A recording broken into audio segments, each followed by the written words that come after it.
Hello guys, कैसे आप सब। आई होप कि आप अच्छे होंगे। मैं विक्रम हर रोज़ की तरह आज आपके लिए लेकर आया हूँ विज्ञान के कुछ मोस्ट इम्पोर्टेंट क्वेश्चन। दोस्तों, यदि आप MP police, Delhi police, SSC, NTPC या अदर जो एग्ज़ाम है अगर उनकी तैयारी कर रहे हैं तो आपका जो साइंस है उसका बेसिक नॉलेज आपको होना बहुत ज़रूरी है। और इसके बेसिक की तैयारी कराने के लिए हम रोज़ करंट अफेयर, जीके, इसके अलावा कुछ इतिहास के क्वेश्चन, राजनीति जो क्वेश्चन बनते हैं दोस्तों एग्ज़ाम में, तो उनके लिए हर रोज़ नए क्वेश्चन लेकर आते हैं। तो यदि आप चैनल पर नए हैं तो चैनल को सब्सक्राइब कर दें और वीडियो को भी लाइक कर दें। दोस्तों, आज स्टार्ट करते हैं पहला क्वेश्चन। दूध में कौन सा विटामिन नहीं होता है? तो यह है विटामिन सी। दोस्तों, दूध में जो है विटामिन सी नहीं पाया जाता है। इसके अलावा जो विटामिन उपस्थित होते हैं सभी दूध में पाए जाते हैं। इसके बाद विटामिन डी की कमी से कौन सा रोग होता है? तो यह है रिकेट्स। दोस्तों, जो रिकेट्स रोग है विटामिन डी की कमी से होने वाला रोग है और रिकेट्स को सूखा रोग भी कहा जाता है। नेक्स्ट, किस विटामिन की कमी से खून का थक्का नहीं जमता? तो यह है विटामिन के। दोस्तों, जो विटामिन के हैं इसकी कमी से रक्त का थक्का नहीं जमता है। और विटामिन ई की कमी से कौन सा रोग होता है? दोस्तों, जो विटामिन ई होता है उसकी कमी से कौन सा रोग होता है? तो यह है बांझपन। दोस्तों, जो महिलाओं और पुरुषों में बांझपन पाया जाता है ये विटामिन ई की कमी से होने वाला रोग है। इसके बाद विटामिन सी का रासायनिक नाम क्या है? दोस्तों, सबसे इम्पोर्टेंट होता है विटामिन सी और इसका नाम क्या है रासायनिक नाम? तो ये है स्कारबिक अम्ल। दोस्तों, ये इम्पोर्टेंट इसलिए है क्योंकि ये एकमात्र ऐसा विटामिन है जो कि अम्ल है। तो ये भी बहुत इम्पोर्टेंट है कि स्कारबिक अम्ल जो कि विटामिन सी से संबंधित है और ये एकमात्र अम्ल है विटामिनों में। वसा में घुलनशील विटामिन कौन से हैं? तो ए और ई जो विटामिन है वसा में घुलनशील हैं। इसके बाद साधारण नमक का रासायनिक सूत्र क्या है? तो दोस्तों, जो नमक होता है खाने का जो नमक होता है उसका रासायनिक नाम क्या है? तो इसका जो होगा दोस्तों NaCl। NaCl यानी कि सोडियम का क्लोराइड।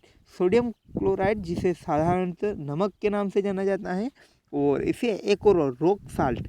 दोस्तों, सोडियम क्लोराइड को रॉक साल्ट के नाम से भी जाना जाता है। तो ये भी याद रख लें आप, बहुत अच्छा रहेगा। इसके बाद हंसाने वाली गैस का रासायनिक नाम क्या है? तो यह है नाइट्रस ऑक्साइड। दोस्तों, जो N2O है नाइट्रस ऑक्साइड उसको हंसाने वाली गैस या लाफिंग गैस के नाम से भी जाना जाता है। नेक्स्ट, धावन सोडा। दोस्तों, जो धोने का सोडा होता है उसका रासायनिक नाम क्या है? तो यह है सोडियम कार्बोनेट। दोस्तों, जो सोडियम कार्बोनेट होता है Na2CO3 10H2O। तो सोडियम कार्बोनेट का जो सूत्र होता है Na2CO3 10H2O, ये इसका रासायनिक नाम भी इम्पोर्टेंट और इसका जो सूत्र है वह भी बहुत इम्पोर्टेंट है। इसके बाद नेक्स्ट है पीतल किन दो धातुओं का मिश्रण होता है? दोस्तों, जो मिश्र धातुएं होती हैं उनमें जो सबसे इम्पोर्टेंट होती है पीतल, क्योंकि पीतल है जो कि अक्सर एग्जाम में पूछी जाती है। और ये जो मिश्र धातु होती है तांबा और जस्ते की मिश्र धातु होती है।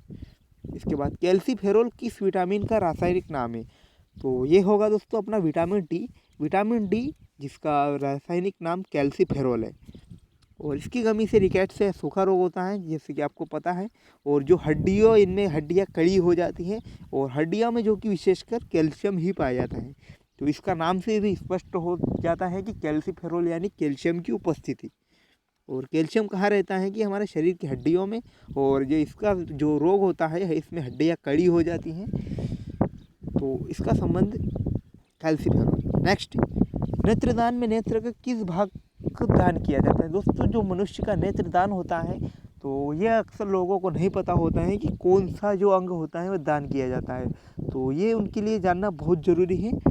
और ये है कॉर्निया। दोस्तों, जो कॉर्निया है मनुष्य के नेत्रदान में दान किया जाने वाला भाग है।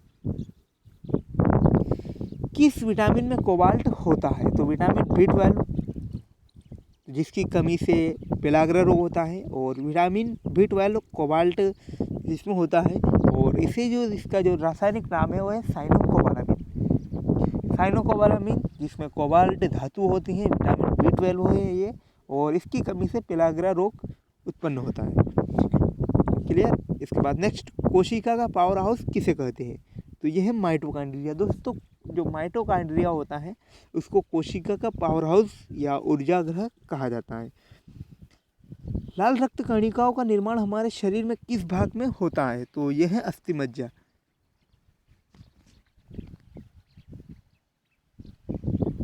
अस्थिमज्जा में हमारे शरीर में जो है लाल रक्त रेड ब्लड कॉर्पस का निर्माण होता है। इसके बाद नेक्स्ट, राष्ट्रीय विज्ञान दिवस कब मनाया जाता है? तो 28 फरवरी दोस्तों। और अगर आप साइंस के स्टूडेंट हैं और आपको यही नहीं पता है कि साइंस या विज्ञान दिवस कब मनाया जाता है, तो आपका साइंस पढ़ना बेकार है। इसलिए आपको यह तो पता ही होना चाहिए कि विज्ञान दिवस कब मनाया जाता है। तो 28 फरवरी को जो है विज्ञान दिवस मनाया जाता है। और ये जो विज्ञान दिवस है, जो डॉक्टर वेंकट रमन है, चंद्रशेखर वेंकट रमन, उन्होंने जब रमन प्रभाव की खोज की थी 28 फरवरी को, तो उसी के दिन, तब से 28 फरवरी को राष्ट्रीय विज्ञान दिवस मनाया जाता है। ब्लड प्रेशर मापने के लिए किस यंत्र का उपयोग किया जाता है? दोस्तों यह है स्पेग्नोमेनोमीटर। तो स्पेग्नोमेनोमीटर है, इसका उपयोग ब्लड प्रेशर मापने में किया जाता है। कंप्यूटर की परमानेंट मेमोरी क्या कहलाती है? तो यह है रोम। दोस्तों जो रीड ओनली मेमोरी होती है उसको कंप्यूटर की परमानेंट मेमोरी कहते हैं। और लास्ट जो है कुछ भूगोल का क्वेश्चन आया है, तंजौर का बृहदेश्वर मंदिर किसने बनाया था? तो यह राजराजा प्रथम चोल। तो जो चोल राज्य है, राजराज प्रथम, उन्होंने तंजौर का बृहदेश्वर मंदिर बनवाया था। तो यदि आपको वीडियो पसंद आए तो लाइक कमेंट और शेयर ज़रूर करें और चैनल को सब्सक्राइब करना ना भूलें। Thanks for watching. मिलते हैं नए अपडेट्स के साथ।